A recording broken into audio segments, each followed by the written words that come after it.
Hi, Oliver here from Vermont Systems.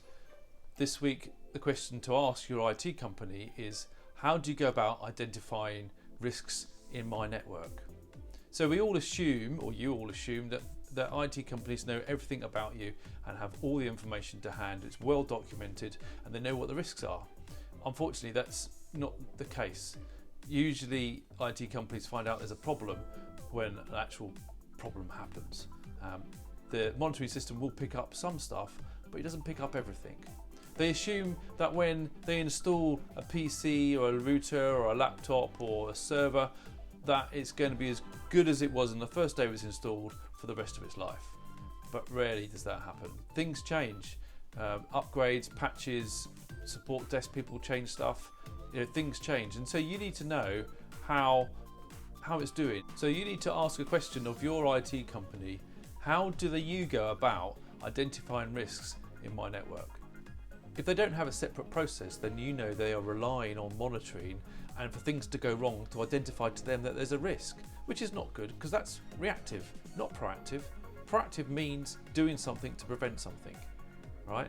So let's take the case of why monitoring won't identify everything. So let's say that your passwords need to have 12 characters, which is a mix of symbols, digits and numbers. If it's not set up like that, then the alerting system won't pick that up. It needs someone to check. It needs someone to go around and physically check your system is aligned to a standard. Now, the standard that we have is based on industry best practice and from vendors like Microsoft. And there's a whole list of things that we follow to make sure that your system is aligned to that high standard, which means that your system will run as best as possibly it can be at all times. So once we find something that's misaligned, we then make a recommendation to you to say, hey, these things aren't working properly. It shouldn't be like this. We've changed some things, but actually this needs changing, and it's going to take some time, effort and money to make sure we get it right and it's done properly.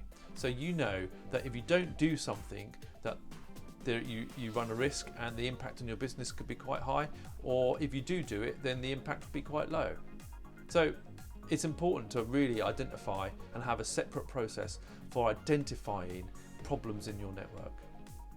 Thanks very much. I hope that was useful. If you want to know more, please get in contact and I'll see if I can do to help you. Thank you.